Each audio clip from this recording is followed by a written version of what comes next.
নমস্কাৰ বন্ধু বান্ধৱীসকল, মই লৈ আহিছোঁ আজি এটা বিশেষ ভিডিঅ'। মই আছোঁ বৰ্তমান শোণিতপুৰ জিলাৰ জামুগুৰিহাটৰ ঐতিহ্যমণ্ডিত এখন উচ্চ শিক্ষা অনুষ্ঠান ত্যাগবীৰ হেমবৰুৱা মহাবিদ্যালয়।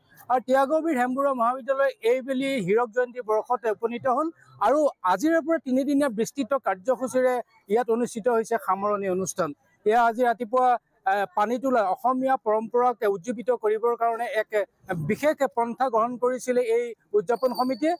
পানী তোলা পথাটো আৰু সেই পানী তোলা পথাত আপোনালোকৰ মৰমৰ শিল্পী আৰু এইখন মহাবিদ্যালয়ৰে প্ৰাক্তন ছাত্ৰী গায়ত্ৰী মহন্তই পানী তোলা সেই বিশেষ কাৰ্যসূচীত অংশগ্ৰহণ কৰিছে। আহকচোন আমি হীৰক জয়ন্তীৰ আজি প্ৰথম দিনাৰ কাৰ্যসূচী সন্দৰ্ভত আপোনালোকক এটা চমু আভাস দিবলৈ যত্ন কৰিছোঁ। আমি ইমান এটা শুভ ক্ষণত আজি মই উপস্থিত হ'বলৈ পাই গৰ্ব অনুভৱ কৰিছোঁ। সেয়া আছিল অসমৰ জনপ্ৰিয় অভিনেত্ৰী গায়ত্ৰী মহন্ত। ত্যাগবীৰ হেমবৰুৱা মহাবিদ্যালয়ৰ এই হীৰক জয়ন্তীৰ বিশেষ দিনটোত তেওঁ এই পানী তোলা কাৰ্যসূচীত অংশগ্ৰহণ কৰিলে আৰু তেওঁ নিজে নিজ মুখেৰে স্বীকাৰ কৰিছে যে তেওঁ যিহেতু এইখন মহাবিদ্যালয়ৰ এগৰাকী প্ৰাক্তন ছাত্ৰী আৰু তেওঁ আজি এই স্থানত উপস্থিত থাকিবলৈ পাই নিজে যথেষ্ট ধন্য মানিছে, আনন্দিত বুলি তেওঁ জনাইছে।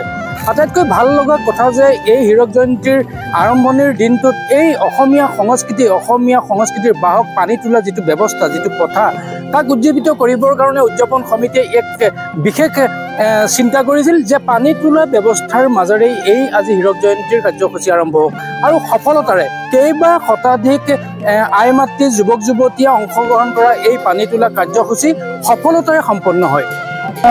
ভাল লগা এটা অনুভৱ আৰু ইমান ধুনীয়া এটা ক্ষণ আজি এই আৰু ইমান ধুনীয়া এটা মানে শোভাযাত্ৰাটো ইমান সুন্দৰ হৈছে আৰু পানী তোলা কাৰ্যসূচীৰ শুভাৰম্ভ হৈছে গোটেই অনুষ্ঠানৰ। ভাল লাগিছে। প্ৰাক্তন ছাত্ৰী হিচাপে সদায় যিটো আশা কৰোঁ কলেজখনৰ গৰিমা যেনেকৈ আছে তেনেকৈ সদায় অটুট থাকক সেয়া কামনা কৰিছোঁ আৰু শিক্ষক শিক্ষয়িত্ৰীসকলক বহুত দিনৰ পিছত লগ পাইছোঁ, সহপাঠীসকলক বহুত দিনৰ পিছত লগ পাইছোঁ। ভাল লাগিছে। পানী তোলাটো নতুন অভিজ্ঞতা।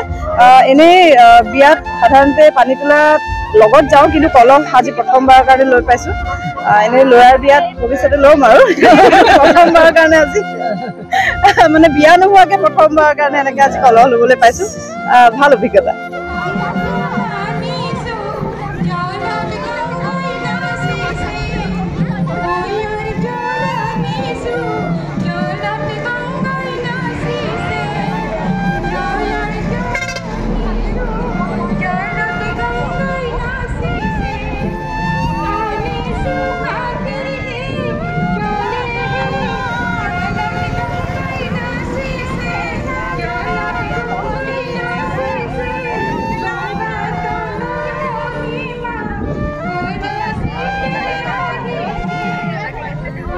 এক উৎসৱমুখৰ মাজেৰে আজি প্ৰথম দিনা হীৰক জয়ন্তীৰ কাৰ্যসূচী আৰম্ভ হৈছে। ইয়াৰ পিছতে অনুষ্ঠিত হৈছে পতাকা উত্তোলন। এই পতাকা উত্তোলন কৰে উদযাপন সমিতিৰ সভাপতি তথা নদুৱাৰ সমষ্টিৰ বিধায়ক পদ্ম হাজৰিকাই। মূল পতাকাখনৰ সমান্তৰালকৈ 60খনকৈ পতাকা উত্তোলন কৰা হয় অঞ্চলটোৰ বিশিষ্ট সমাজকৰ্মী তথা এই মহাবিদ্যালয়খনৰ প্ৰাক্তন ছাত্ৰ ছাত্ৰীসকলৰ দ্বাৰা। ইয়াৰ পিছতে ত্যাগবীৰ হেমবৰুৱাৰ প্ৰতিমূৰ্তিত মাল্যাৰ্পণ, শ্বহীদ তৰ্পণকে ধৰি একাধিক কাৰ্যসূচী ৰূপায়ণ কৰা হয়। হীৰক জয়ন্তী সমাৰোহৰ বিয়লিলৈ অনুষ্ঠিত হয় এখনি গ্ৰন্থ উন্মোচনী সভা। এই গ্ৰন্থ উন্মোচনী সভাখনত এখনি স্মৃতি গ্ৰন্থ উন্মোচন কৰা হয়, লগতে কেইবাখনো অমূল্য গ্ৰন্থও এই সভাতে উন্মোচন কৰা হয়। এক উৎসৱমুখৰ আনন্দময় পৰিৱেশৰ মাজেৰে আজি হীৰক জয়ন্তীৰ প্ৰথমটো দিন উদযাপিত হৈছে। অহাকালিলৈ এই হীৰক জয়ন্তীৰ দ্বিতীয়টো দিন আৰু এই দ্বিতীয়টো দিনৰ আটাইতকৈ গুৰুত্বপূৰ্ণ কাৰ্যসূচীয়ে হৈছে নপুৰণি ছাত্ৰ সন্মিলন।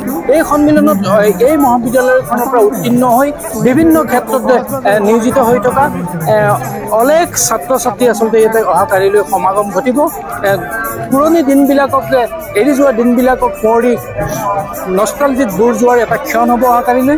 গতিকে সকলো প্ৰাক্তন ছাত্ৰ ছাত্ৰীকে আচলতে উদযাপন সমিতিয়ে অহাকালিলৈ বিশেষ দিনটোত উপস্থিত থাকিবৰ কাৰণে বিশেষভাৱে অনুৰোধ জনাইছে আৰু তেখেতসকলে উদযাপন সমিতিয়ে বিশেষভাৱে জনাইছে যে আমিও যদিও বিভিন্ন কাৰণত তেওঁলোকৰ সৈতে পোনপটীয়াকৈ প্ৰত্যক্ষভাৱে যোগাযোগ কৰিব লাগিছিল, বিভিন্ন কাৰণত আচলতে প্ৰত্যক্ষভাৱে যোগাযোগ কৰা সম্ভৱ নহ'ল।